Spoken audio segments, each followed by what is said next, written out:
how to optimize your Wix website for speed. In order to do that, we need to head over right here to our apps and then click on this app market right here. Now, onto our app market, we just need to search for things. So for this one, just head over and click on the search bar and search in here for speed. So in here, you can see website speedy, Conzio page speed booster, multi-channel, and slider pro. So what you can do in this case is you need to head over and then install one of these apps right here in order to make your website speedier. So this one actually requires a plan and they have a 14-day free trial, but this can help load your website instantly. So what causes delay on the loading of your site? So the delay of your site is caused by the large pixel or large megabytes that your site has.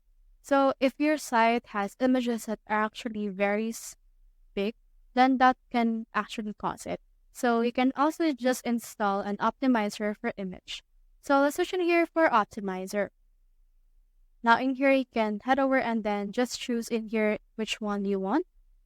For me, I'll head over and then just choose in here the thing that I want. Like for example, we have in here this website CD as well. And you can also use this Click Store personalization, Conzia, Optimize Showcase.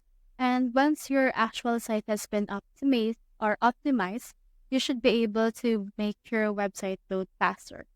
So that's how you optimize your Wix website for speed. Hope we help.